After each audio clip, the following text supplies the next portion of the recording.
Hello everyone, welcome to my channel Economics Simplified.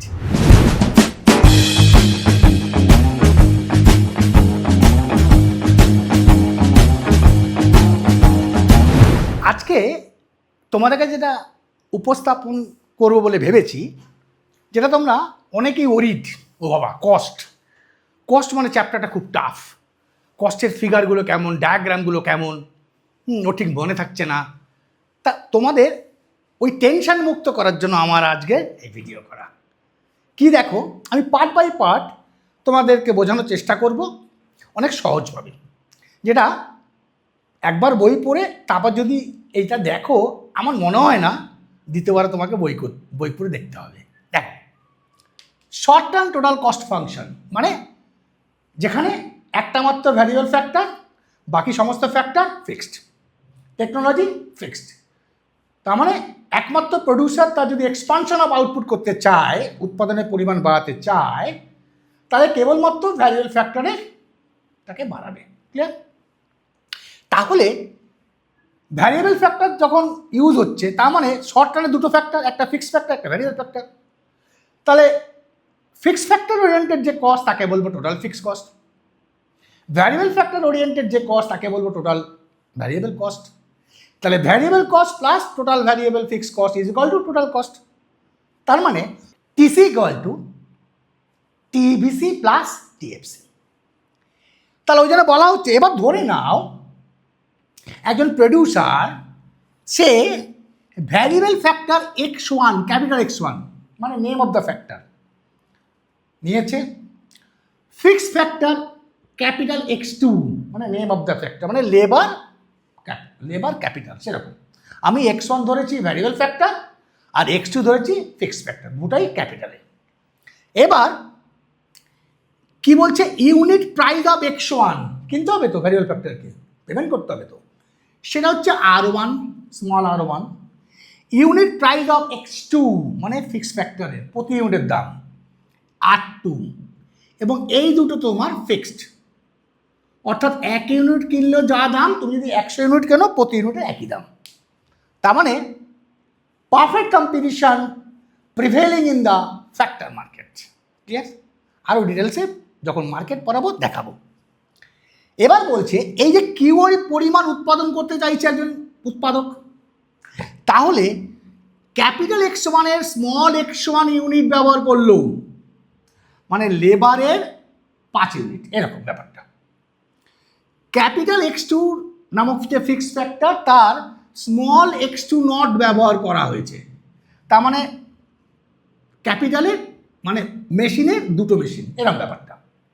তাহলে মাথায় ঢুকিয়ে নাও, ক্যাপিটাল X1 X2 হচ্ছে name of the factor, variable factor and fixed factor. Small x1 and small x2 not মানে small x2 0 is the unit of variable factor and fixed factor respectively, which are used to produce key unit of output. Clear? এবার বাংলায় আসো, একদম পাতি গোদা বাংলায়। কি? এবার total variable cost মানে আমার ভ্যারিয়েবল ইনপুট সংক্রান্ত যে ব্যয়, সেটা কি না total unit use of variable factor, মানে কতখানি তুমি ইউনিট ইউজ করেছো এবং প্রতি ইউনিটের দাম। তাহলে ভ্যারিয়েবল ফ্যাক্টর কতখানি ইউজ করেছো, স্মল x1, এই যে স্মল x1 ইন্টু প্রতি ইউনিটের দাম R1। তার মানে টোটাল ভ্যারিয়েবল কস্ট কত হচ্ছে, R1 into x1। Clear? Similarly total fixed cost, তার মানে total use of the fixed factors, সেটা কত, x2 নট, এই যে x2 নট ব্যবহার করেছি। প্রতি ইউনিট ফিক্সড ফ্যাক্টরের দাম কত, এই যে R2 ধরেছি। তাহলে ফিক্সড ফ্যাক্টর সংক্রান্ত আমার কত খরচ হলো, x2 not into R2। Clear? এবার যদি আমার এই দুটো ফ্যাক্টর ইউজ করার জন্য আমার মোট টাকা খরচ হয় C, মানে টোটাল কস্ট C। তার মানে কি, তার মানে total cost is equal to total variable cost plus total fixed cost. এবার টোটাল কস্ট যদি C হয়, তাহলে C equal to R1 into x1 plus R2 into x2 not. This is called the cost equation. So this is the algebraic calculation of the cost equation. তাহলে কি হলো, Q পরিমাণ উৎপাদন করার জন্য ক্যাপিটাল X1 ক্যাপিটাল X2 নামক দুটো factor use করেছি। আমাদের প্রথমটা হচ্ছে ভ্যারিয়েবল, দ্বিতীয়টা হচ্ছে ফিক্সড ফ্যাক্টর। ক্যাপিটাল X1 এর small x1, capital X2 small x2 not ব্যবহার করছি। প্রতি ইউনিটের দাম ক্যাপিটাল X1 R1, প্রতি ইউনিটের ক্যাপিটাল X2 দাম R2। তাহলে ভ্যারিয়েবল ফ্যাক্টরের জন্য খরচ হচ্ছে X1 ইন্টু R1, X2 জন্য কত খরচ হচ্ছে ক্যাপিটাল X2 জন্য small x2 not into R2। তাহলে দুটো যোগ করলে আমরা পারলাম টোটাল কস্ট সি। ক্লিয়ার? এইবার আসো এটাকে আমি গ্রাফে দেখব, মানে ডায়াগ্রামে। ডায়াগ্রামে কীভাবে দেখবো দেখো, আমি বললাম by definition TFC does not depends on the level of output. Even if Q equal to zero the producer has to incur some amount of fixed cost. দেখো তাই করেছি।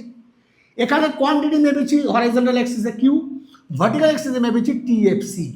তাহলে উৎপাদন শূন্য হলো, এই যে ফিক্সড কোয়ান্টিটি এটা আমাকে ব্যয় করতে হচ্ছে।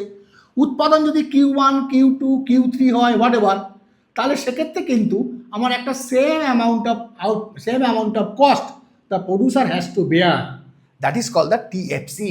So TFC will be a straight line parallel to the horizontal axis or quantity axis. তাহলে মোট স্থির ব্যয় রেখা হবে অনুভূমিক অক্ষের সঙ্গে একটি সমান্তরাল সরলরেখা। ক্লিয়ার? এইবার আসো টিভিসি। তাহলে টিভিসিটা কি না, টিভিসি হচ্ছে তোমার টোটাল ভ্যারিয়েবল কস্টের সংক্রান্ত যে খরচ। এটা কি হয়, এটা মূল বিন্দু মানে অরিজিন থেকে যাবে, প্রথমে এটা কনকেভ হবে অ্যান্ড দেন কনভেক্স। প্রথমে হবে অবতল, তারপর হবে উত্তল, কিন্তু মূল বিন্দুগামী হবে। কেন মূল বিন্দুগামী হবে? অনেক ঠিকই কোশ্চেন দেয়। Why the TVC starts from origin, why not TFC? কি কোশ্চেন আসে না? দেখো টিএফসি কেন অরিজিন দিয়ে যায় না? কারণ কি কিউ জিরো হলে তো টিএফসি পজিটিভ দিতেই হবে। Hangover cost, recurring cost have to maintain even if production is zero. আর টিভিসি কস্ট মানে কি? টিভিসি মানে হচ্ছে টোটাল ভ্যারিয়েবল। যখন আমি উৎপাদন করব না তাহলে ভ্যারিয়েবল ফ্যাক্টর ইউজ হবে না, তাহলে ভ্যারিয়েবল ফ্যাক্টর সংক্রান্ত ব্যয়টাও শূন্য হবে। যার জন্য প্রোডাকশন যখন শূন্য তখন ভ্যারিয়েবল কস্ট শূন্য, পাসিং টু দ্য অরিজিন। এবার বক্তব্য হচ্ছে কেন তোমার প্রথমে কনকেভ তারপর কনভেক্স।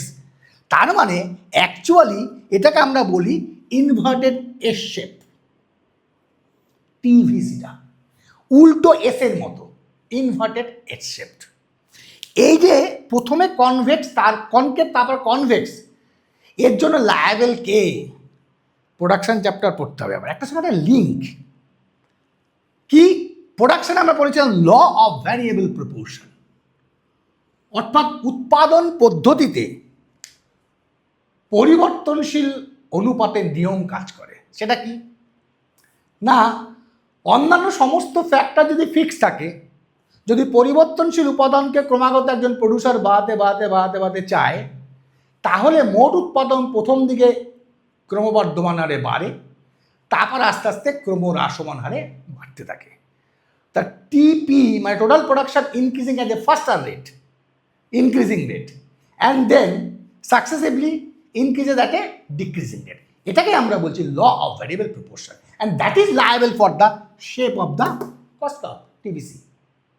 মানে actually cost curve is the reverse of, cost is the reverse image of production, cost is the reverse image of production. তাহলে এই যে প্রথম দিকে যখন কনকেভ হলো তার জন্য লায়াবল কে? প্রথম দিকে কনকেভ হওয়ার জন্য কেন না, TVC increases when Q increases initially at a decreasing rate. ওখানে ইনক্রিজিং, তার মানে ডিক্রিজিং এখানে হচ্ছে, হলো মানে ল অফ ভ্যারিয়েবল প্রপোর্শনে প্রথম দিকে ইনক্রিজিং হচ্ছে অ্যাজ ইনক্রিজিং রেট, এখানে হবে ডিক্রিজিং, উল্টোটা। ওই যে বললাম cost is the reverse image of production. তারপর কি, তারপর বলছে প্রোডাকশন প্রসেসে আমরা দেখলাম ল অফ ভ্যারিয়েবল প্রপোর্শনে, তারপর টোটাল প্রোডাকশনটা ইনক্রিজিং বাট আরে ডিক্রিজিং রেট, এখানে এই উল্টোটা। তার মানে এখানে হচ্ছে TVC increases when Q subsequently increasing, মানে উল্টোটা হচ্ছে। তো ওখানে proportional law of variable proportion কি, প্রথমে টিপিটা ইনক্রিজিং আর ইনক্রিজিং রেট, তাহলে উল্টোটা মানে কস্টটা, এখানে কি হবে টিসিটা মানে টিভিসিটা প্রথমে কনকেভ কেন, এটা হচ্ছে তোমার ডিক্রিজিং, উল্টোটা হচ্ছে। ঠিক আছে, এবার কারণটা কি? কারণটা কি? এই যে প্রথমে কনকেভ হলো বা তারপরে কনভেক্স হলো, বা প্রথমে আমার টিবিসিটা ডিক্রিজিং রেটে হলো কিউ বাড়ার সঙ্গে সঙ্গে, তারপরে আমার টিবিসিটা বাড়ছে কিউ বাড়ার সঙ্গে সঙ্গে ইনক্রিজ, এর কারণটা কি? What is the economic reason? Economic রিজনটা বলা হচ্ছে প্রথম দিকে এই যে বাড়ছে ডিক্রিজিং রেটটা হচ্ছে না, তার মানে টিবিসিটা ডিক্রিজিং রেটে হচ্ছে উৎপাদন বৃদ্ধির সাথে সাথে, তাই তো? টিবিসিটা বাড়ছে উৎপাদন বৃদ্ধির সাথে সাথে, কিন্তু এতে ডিক্রিজিং রেট। কেন? ওদিকে উল্টো দিকে প্রোডাকশনটা তো ইনক্রিজিং রেটে হচ্ছে ফাস্টার রেটে। তার মানে প্রথমত ফুলার ইউটিলাইজেশন অফ রিসোর্সেস, মানে ফিক্সড ফ্যাক্টর। একটা মেশিন তুমি তার ফুল ইউটিলাইজেশন থেকে ব্যবহার করছো, তাহলে ফুল ইউটিলাইজেশন ব্যবহার করা মানে তোমার কস্টিংটা কী হবে? এই যে কমে যাচ্ছে। এক। দুই, গ্রেটার স্পেশালাইজেশন। স্পেশালাইজেশন মানে হচ্ছে বিশেষীকরণ, অর্থাৎ যে যে কাজে দক্ষ তাকে সেই কাজে নিয়োজন করা। তার মানে প্রোডাক্টিভিটি ইনক্রিজ করছে, তার এফিসিয়েন্সি ইনক্রিজ করছে। প্রোডাক্টিভিটি আর এফিসিয়েন্সি ইনক্রিজ করা মানে কস্ট অফ করে যাবে। তার মানে ওই জন্য প্রথম দিকে আমার টিবিসিটা বাড়ে উৎপাদন বাড়ার সঙ্গে সঙ্গে, কিন্তু ডিক্রিজিং রেটে। This is the economic reason. কারণ হলো। তারপরটা কি? তারপরটা বললো TVC increases when Q increase, একই জিনিস, subsequently at a increasing rate. তার মানে তারপরে আস্তে আস্তে টিবিসিটা বাড়তে থাকছে, এই যে বাড়তে থাকছে। এটা কারণ কি? এটা মানে হচ্ছে এখানে যখন ইনক্রিজিং রেট, তার মানে ওখানে প্রোডাকশনে decreasing rate, law of variable প্রপোর্শনে। এবার ইকোনমিক রিজনটা কি? ইকোনমিক রিজন বলছে ডিফিকাল্টি ইন ম্যানেজমেন্ট, অর্থাৎ যখন তোমার উৎপাদন বাড়তে থাকে তাহলে সেক্টরাল যে ডিভিশন হয়, এই সেক্টরাল ডিভিশনের মধ্য দিয়ে একটা ডিফিকাল্টি রাইজ করে টু কমিউনিকেশন। যত সহজভাবে একটা সেক্টরকে করতে পারতে, যদি এখন 5টা সেক্টর হয়ে যায়, আস্তে আস্তে বাড়ছো তো, উৎপাদন বাড়ছে, তাহলে কমিউনিকেশন প্রবলেম, ম্যানেজেরিয়াল প্রবলেম, তাহলে সেক্ষেত্রে difficulty in management, number 1। Number 2, over utilize the fixed factor. ওই যে মেশিনটা ব্যবহার করেছিলে প্রথম দিকে ব্যবহার করে উৎপাদন বেশি করে দিয়েছে, ফুল ইউটিলাইজেশন করেছো, তারপর ওকে আরও ব্যবহার করতে চাইছো, তাহলে কি হলো? আলটিমেটলি ওভার ইউটিলাইজেশন ও ক্র্যাক করবে, তার মানে ডেপ্রিসিয়েশন শুরু হয়ে যাবে। তার মানে ওভার হওয়ার জন্য আমার কস্টিংটা বাড়ছে, কস্টিং বাড়ার জন্য আমার টিবিসিটা বাড়তে থাকছে। তাহলে this is the reason why the TBC curve is inverted F shaped or first concave and then convex. So this is the reason that you have to explain in examination. ভীষণ কাজে দেবে, ভীষণ উত্তর এই চায় এগুলো, বিভিন্ন ট্রিকি কোশ্চেন, এমসিকিউ এগুলো দিতে পারে। কারণ আমি মাথায় রাখবে, cost is the reversible of production. এই যে শেপটা আসলো, এর কারণ হচ্ছে law of variable proportion operate in the production process short রানে। তাহলে ওখানে যদি প্রোডাকশন ইনক্রিজিং রেটে হয়, তাহলে এখানে কস্টটা ডিক্রিজিং রেটে হবে। ওখানে যদি প্রোডাকশনটা ডিক্রিজিং রেটে হয়, তাহলে এখানে কস্টটা ইনক্রিজিং রেটে হবে। ক্লিয়ার? এইবার আসো, টিবিসি আর টিএফসি দুটোকে যোগ করে আমি টিসি কাপ পাই। তাহলে although TBC starts from the origin, but TC starts from the intersection point of TFC and the vertical Axis. এই যে ওয়াই, তার কারণ তোমার যদি টিভিসিটা শূন্য হয়, TC equal two TVC plus TFC, যদি তোমার টিভিসিটা শূন্য হয়ে যায়, তাহলে টিসি ইকুয়াল টু টিএফসি, ওই জন্য টিসি এখান থেকে শুরু হচ্ছে। তাহলে অনেকটা ম্যাজিকের মতো, অর্থাৎ এই টিএফসি আছে, এই টিভিসি আছে, আমি এটাকে ধরলাম, কাঠি দিয়ে তুলে এরকম দিয়ে এইখানে সেট করে দিলাম, তাহলে it starts from this year.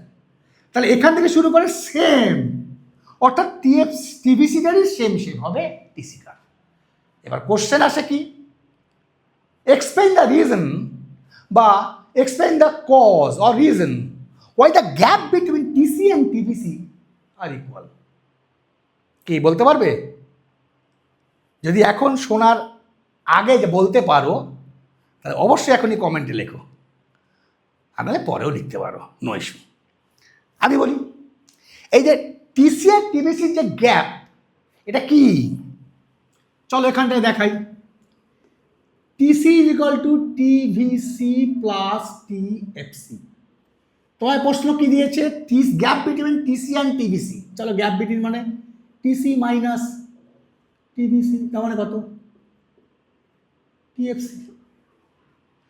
The gap between TC and TBC is just equals to TFC, total fixed cost. এবং এটা বলছে এই গ্যাপটা একই থাকছে সবসময় ইরেসপেক্টিভ অফ আউটপুট, তাই না? কি বললো আহামরি? আরে TC minus TVC is equal to TFC. এবার তুমি তো জানো যে TFC is fixed irrespective of output, তাহলে gap between TC and TVC does implies the TFC curve.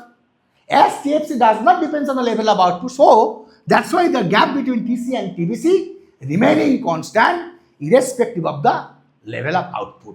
Output বাড়তে থাকলো, এই গ্যাপটা আস্তে আস্তে বাড়তে থাকবে। ওই অনেকটা রেল লাইনের মতো, যত রেল লাইন এঁকে বেঁকে যাবে ওদের মধ্যে গ্যাপটা কিন্তু একই থাকছে। কেন? ওই রেলের চাকাটার কোনো পরিবর্তন হচ্ছে না, তো ডিরেকশন চেঞ্জ হচ্ছে, কিন্তু রেলের চাকার দূরের যে ডিস্ট্যান্স এটা চেঞ্জ হচ্ছে না। এটা যদি চেঞ্জ হতো তাহলে কিন্তু রেলটা আর রেল লাইনের ওপর দিয়ে চলতে পারতো না। এটাই তো ইঞ্জিনিয়ারিং প্রসেস, সেম প্রসেস। অর্থাৎ এর ওপর দিয়ে যদি আমার টিএফসি যায়, যেহেতু টিএফসিটা ফিক্সড, তাহলে টিসি আর টিবিসি যতই ব্যাকা ব্যাকা হোক না কেন ওদের গ্যাপটা কিন্তু একই থাকছে, কারণ গ্যাপটাই তো তোমার হচ্ছে টিএফসি। কি বোঝা গেল? আশা করি পুরো ব্যাপারটা তোমাদের কাছে ক্লিয়ার। যদি কোনো ডাউট থাকে অবশ্যই প্রশ্ন আমার কমেন্টে গিয়ে রেইজ করো, আমি তোমাদের উত্তর দেব। আর এরকম আরও মজার মজার ইম্পর্ট্যান্ট ভিডিও পাওয়ার জন্য আমার এই ভিডিওকে অবশ্যই ভালো লাগলে লাইক করবে, শেয়ার করবে, আর এখনও পর্যন্ত যদি চ্যানেলটাকে সাবস্ক্রাইব করোনি তাহলে অবশ্যই তুমি সাবস্ক্রাইব করবে। তাহলে আজকের মতো